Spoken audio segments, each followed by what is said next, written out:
Welcome to PM's English classroom. Today we will go to a lesson for the class 12 students.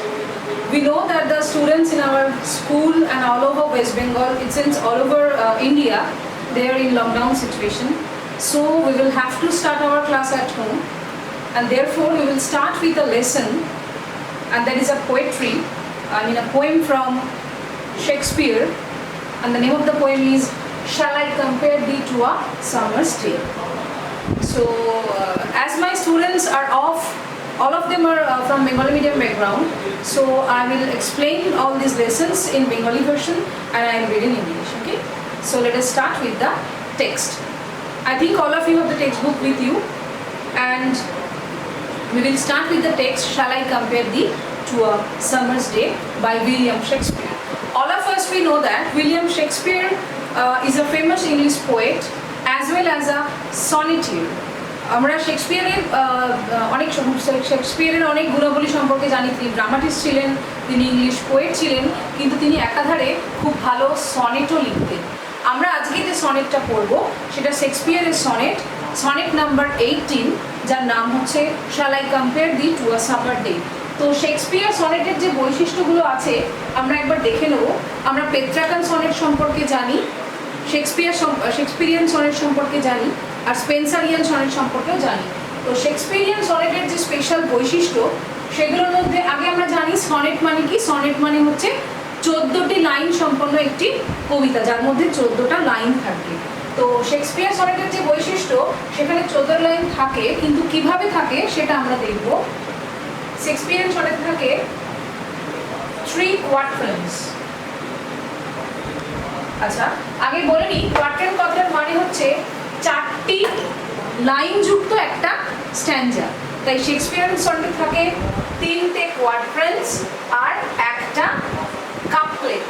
কাপলেটে থাকে 2টো line আর কোয়াট্রেন্টে থাকে 4টে line. তাহলে দেখো 3 × 4 3 × 4 = 12, 2 × 1 2, তাহলে 12 + 2 14 lines sonnet আমরা দেখতে পাবো হচ্ছে শেক্সপিয়ার সনেটের বৈশিষ্ট্য। এই যে সনেটটা আজকে আমরা পড়বো সেই সনেটটাতেও 4 4 8 4 12 আর 2 14টা লাইন নিয়ে আমরা এই কবিতাটা পড়ব।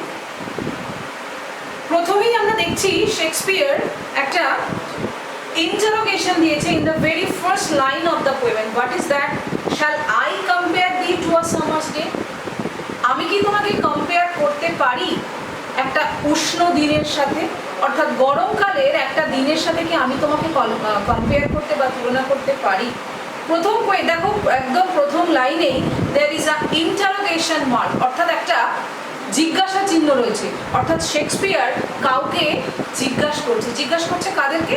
আমাদের মতো পাঠকদেরকে। এরপরে হচ্ছে thee means you, THEED is a archaic use, অর্থাৎ প্রাচীনকালে যখন কবিতা লেখা হতো সেই সময় এই অ্যানশিয়েন্ট এজে কিন্তু এরকমভাবে দি উল্লেখ করা হতো। দি মিনস ইউ। তাহলে আমি কি তোমাকে কম্পেয়ার করতে পারি, তুলনা করতে পারি কার সাথে? উইথ আ সামার ডে, অর্থাৎ একটা গ্রীষ্মের দিনের সাথে কি আমি তোমাকে তুলনা করতে পারি? এবার প্রশ্ন, দিটাকে? Who is thee? Thee Shakespeare এখানে অ্যাড্রেস করছেন কাকে? তারই এক কাছের কোনো মানুষ যাকে ডার্ক লেডি বলে আমরা ইংলিশ লিটারেচারে জানতে পারি। Who is the dark lady? তো শেক্সপিয়ার এই ডার্ক লেডিকে সম্বোধন করেই তার প্রতি ভালোবাসা বা শ্রদ্ধা জ্ঞাপন করার জন্যই এই কবিতাটা লিখছেন বলে তথ্য দিচ্ছে হিস্ট্রি অফ ইংলিশ লিটারেচার।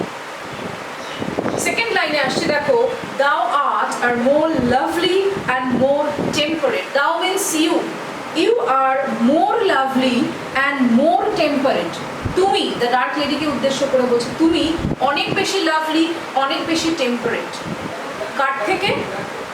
সেই সামার ডে থেকে। প্রথমেই তিনি তুলনা করেছেন তার যে ডার্ক লেডি যাকে উদ্দেশ্য করে তিনি কবিতাটা লিখছেন তার সৌন্দর্য অনেক বেশি টেম্পারেট, অনেক বেশি ভালো, অনেক বেশি নরম। কার থেকে?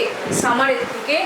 rough winds do shake the darling buds of May. Rough wind, অর্থাৎ আমরা দেখি গ্রীষ্মকাল মানেই কি এখন বৈশাখ মাস চলছে, গ্রীষ্মকাল বলে আমরা দেখতে পাই গ্রীষ্মকালে কিন্তু পশ্চিমী ঝঞ্ঝা হয়, কালবৈশাখী হয়, তো গ্রীষ্মকালের এই তো রাফ উইন্ড বয়েই চলে। তাই বলছে rough winds do shake the darling birds of May. Rough wind অর্থাৎ ঝোড়ো বাতাস সে কিন্তু ডার্লিং বার্ডস অফ মে, এই ডার্লিং বার্ডস অফ মে বলতে কি বোঝাচ্ছে আমরা একটু বলে দিই, তাকে শেক ডাউন করতে পারে অর্থাৎ তাকে নাড়িয়ে দিতে পারে। কে না? Rough wind, darling birds of May. একটু বলে দিই এই ডার্লিং বার্ডস অফ মে বলতে তিনি বোঝাতে চাইছেন রোজকে বোঝাতে চাইছেন, এবং শুধু রোজ বললেও ভুল হবে, ইটস আ মেটাফরিক্যাল ইউজ, অর্থাৎ এটাকে তিনি কিন্তু মেটাফরিক্যালি ইউজ করছেন। মেটাফরিক্যালি মানে metaphorically means there is a inward comparison। মেটাফোরের মধ্যে একটা ইনওয়ার্ড কম্পারিজন রয়েছে। কার সাথে? রোজের সাথে কিন্তু তিনি তুলনা করছেন তার বন্ধুর সৌন্দর্যকে, যেটা মেটাফরিক্যালি তুলনা করছেন, ইনওয়ার্ডলি তুলনা করছেন। মেটাফর মানে ডাইরেক্ট কম্পারিজন নয়, যেরকম সিমিলিতে আমরা লাইক অ্যাজ দিয়ে ডাইরেক্ট কোনো কম্পারিজন করতে পারি, মেটাফর কথাটার মানে হচ্ছে indirect comparison.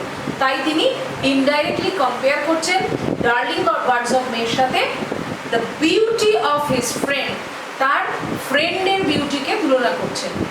Not friend, the beauty of the friend. You will have to keep in mind the comparison is between the rose and the darling birds of May and the beauty of his friend. আচ্ছা, তাহলে গ্রীষ্মের সকাল বা গ্রীষ্মের দিন কি করতে পারি, কিন্তু পশ্চিমী ঝঞ্ঝা দিয়ে রোজের যে কুড়িটা ফুটছে, গোলাপের যে পাপড়ি ফুটছে তাকে কিন্তু শেক করে ফেলতে পারি, কিন্তু তার বন্ধুর সৌন্দর্যকে কিন্তু শেক করতে পারবে না। তার মানে প্রথম কম্পারিজনের মধ্যে দিয়ে তিনি কিন্তু আবারও বুঝিয়ে দিলেন তার বন্ধুর সৌন্দর্য অনেক বেশি উপরে, rather than rose. And the summer's leaves had all to a short day, এবং গ্রীষ্মের যে উষ্ণতা সেটাও কিন্তু ক্ষণকালের জন্য, সেটাও কিন্তু চিরজীবন যে স্থায়িত্ব লাভ করবে সেটা নয়। সেই জন্যে summer's lease had to all short day, সেখানকারও কিন্তু তার শর্টকামিং রয়েছে, সেই সামারেরও কিন্তু তার পিরিয়ড যেটা টেনিওরটা কম, সেখানেও কিন্তু বুঝতে পারছি বিউটি কিন্তু সারা জীবন থাকবে, তার বন্ধুর বিউটি সারা জীবন থাকবে। কি করে থাকবে তিনি সেটা লাস্ট লাইন তার ব্যাখ্যাটা দেবেন। আচ্ছা, তাহলে প্রথম লাইনে shall I compare thee to a summer's day, ওখানে কিন্তু একটা রেটোরিক ইন্টারোগেশন ছিল, ইন্টারোগেশন মার্ক যেহেতু ছিল, ইটস অ্যান আইরানিক্যাল কোয়েশ্চেন অলসো। সেই আইরানিক্যাল কোয়েশ্চেনের আনসার তিনি নিজেও দিয়ে দিয়েছেন পরে। Sometime, we are coming to the second stanza, sometime too hot the eye of heaven shines। কখনো কখনো আমরা দেখতে পারি eye of heaven। eye of heaven বলতে কি বোঝাতে চাইছেন? eye of heaven means, দেখো eye of heaven অর্থাৎ স্বর্গের চক্ষু, কাকে বোঝাতে চাইছেন? তিনি সান। এই যে ফিগার অফ স্পিচটা উনি ব্যবহার করেছেন এখানে, ইট ইজ নোন অ্যাজ সার্কমলোকিউশন, অর্থাৎ একটা সহজ কথাকে একটু ঘুরিয়ে পেঁচিয়ে বলা। এই ধরনের ফিগার অফ স্পিচকে আমরা বলি হচ্ছে সার্কমলোকিউশন। তো তিনি কিন্তু এই যে আই অফ হেভেন কথাটার মধ্যে দিয়ে বুঝিয়ে দিলেন যে সার্কমলোকিউশন এখানে তিনি ইউজ করেছেন। তাহলে বলছে এমনকি যদি সূর্যের আলোর জন্য গ্রীষ্মকাল হয়, গ্রীষ্মের তাপটা বাড়ে, কিন্তু সেক্ষেত্রেও তিনি দেখাচ্ছেন যে সূর্যের আলো সেটা হয়তো চকচক করে একটা সময়, and often is his gold complexion dim। কখনো কখনো সূর্যের যে গোল্ড কমপ্লেকশন অর্থাৎ সূর্যের যে সোনালি আলো আমাদের পৃথিবীর ওপরে এসে পৌঁছায় সেটাও কখনো কখনো ডিমড হয়ে যায়, সেটাও কখনো কখনো ফ্যাকাশে হয়ে যায়। কখন হয় আমরা জানি, যদি মেঘ থাকে তাহলে সূর্যের আলোকে ঢেকে দেয়, তখনই কিন্তু সূর্যের গোল্ডেন কমপ্লেকশনটা ডিমড হয়ে যায়, অর্থাৎ সূর্যের আলো কিন্তু ফ্যাকাশে হয়ে পড়ে। And every fear from fear sometime declines. It's a very important line. Make an underline here. Every fear from fear sometime declines. কখনো কখনো every fear from fear decline করে। প্রত্যেক ফেয়ার থেকে ফেয়ার, ভালো জিনিসের থেকে সুন্দর জিনিসের থেকে সুন্দর জিনিস ডিক্লাইন করে। উনি যেটা বোঝাতে চেয়েছেন সেটা হচ্ছে ফেয়ারনেস অফ ফেয়ার থিং।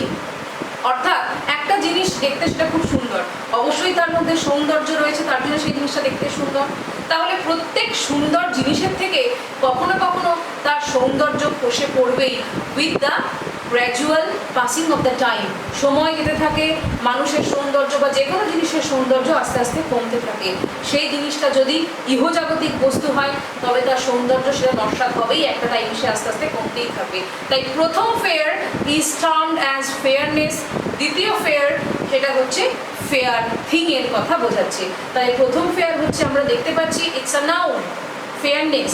পরের ফেয়ারটাও এখানকার ল্যাঙ্গুয়েজ অনুযায়ী নাউন, কিন্তু এটা অ্যাকচুয়ালি ফেয়ার অ্যাডজেক্টিভকে কোয়ালিফাই করছে। Fairness from the fair decline হচ্ছে। By chance or nature changing some course untrimmed, untrimmed মানে দেখো আনকাট, এবং নেচারের যে চেঞ্জিং কোর্স অর্থাৎ প্রকৃতির যে নিয়ম, প্রকৃতি সবসময় নিজেকে বদলাতে থাকে সময়ের সাথে সাথে, এবং এই যে ফেয়ারনেস, সুন্দর জিনিসের থেকে সৌন্দর্য প্রকৃতির সাথে সাথে সময়ের সাথে সাথে আস্তে আস্তে কমতে থাকে।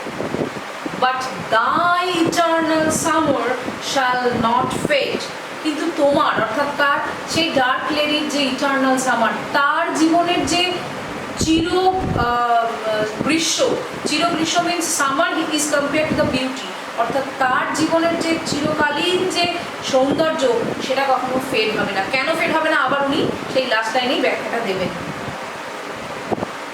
ডার্ক লেডি যার কথা তিনি উদ্দেশ্য করছেন তার সৌন্দর্য কখনো ফেড হবে না। Not lose the position of that fair the West, এবং তোমার অধিকারে অর্থাৎ সেই ডার্ক লেডির অধিকারে যে সৌন্দর্য রয়েছে সেটাও কখনো বা যে ফেয়ারনেস রয়েছে সেটা কখনো হারাবে না। Not shall track not shall take brag thou wanderest in his shade, এবং ডেথ মৃত্যুও কখনো তার ছায়াতলে তোমাকে টানতে পারবে না।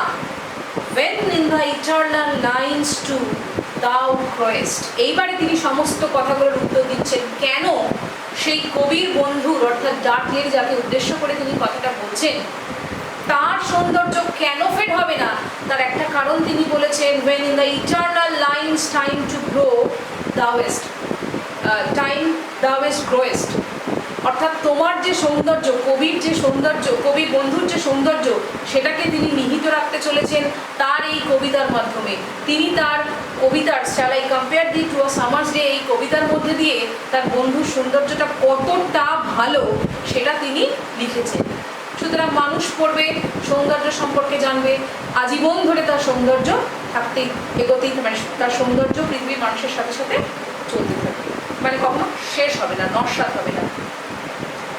So long as man can breathe or eyes can see, সুতরাং মানুষ যতদিন ব্রেথ নেবে, মানুষ যতদিন নিঃশ্বাস প্রশ্বাস নেবে, যতদিন মানুষ তার চোখ দিয়ে দেখবে, so long lives this and this gives life to thee, যতদিন মানুষ বাঁচবে মানুষের বাঁচার মধ্যে দিয়ে তুমি তোমার প্রাণ শক্তি ফিরে পাবে, তোমার সৌন্দর্য মানুষ বাঁচিয়ে রাখবে নিজেদের বাঁচার মধ্যে দিয়ে। কারণ মানুষ বাঁচবে, মানুষ কবিতা পড়বে এবং কবিতা পড়ে তোমার সৌন্দর্য সম্পর্কে দেখবে, তোমার সৌন্দর্যকে তারা মানুষ চক্ষুতে কল্পনা করবে, এবং এভাবেই তুমি তোমার সৌন্দর্যকে সারা জীবন বয়ে নিয়ে যেতে পারবে।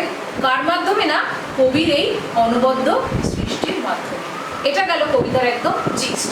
তো কবিতার জিস্টের আমরা পড়লাম, এবারে আমরা দেখে নিই যে কবিতাতে কবি যে রাইম স্কিম ব্যবহার করেছেন সেটা কি কি। রাইম স্কিম তোমরা নিশ্চয়ই জেনে গেছো ক্লাস 11-এ এতদিনে। দেখো লাস্ট আমরা যদি একদম প্রত্যেকটা লাইনের লাস্ট আমরা যদি ওয়ার্ডগুলো পড়ি দেখতে পারবো রাইম স্কিম কী রয়েছে। দেখো, day, temperate, May, date, shines, dim, declines, untrimmed, fade, hours, shade, growest, see, the, and এবারে তাহলে আমরা কি আসবো রাইম স্কিম। দেখো, A B, day, temperate, May, date, তাহলে কি আসছে এ বি, তারপরে shines, dim, C D, decline, stream, C D, fade, owest, তাহলে ইএফ, শেড, গ্রোয়েস্ট, ইএফ, লাস্টে সি আর ডি, তাহলে জিজি। তাহলে রাইম স্কিমটা কি দাঁড়াচ্ছে, এবি, সিডি, ইএফ, জিজি। তিনটে কোয়ার্টারে এবি, সিডি, ইএফ, আর কাপলেটে এসে আমরা দেখছি জি। তাহলে এভাবে তিনি তার সনেটের মধ্যে দিয়ে দেখলাম যে তার বন্ধুর সৌন্দর্যকে তিনি বাঁচিয়ে রাখার প্রচেষ্টা করলেন। একটা কথা সেটা হচ্ছে যে শেক্সপিয়ার কিন্তু 154টা সনেট লিখেছিল, যার মধ্যে 18 নম্বর সনেট ছিল এই shall I compare thee to a summer's day. তো ভিডিওটা দেখার পর তোমাদের যদি বুঝতে কোনো সমস্যা হয় তোমরা আমার ইউটিউব চ্যানেলে যদি কমেন্ট করো, ডেফিনেটলি আই এক্সপ্লেন। আর এর পরবর্তী ভিডিওগুলো পাওয়ার জন্যে please like and subscribe the channel and don't forget to press the bell icon. Thank you students.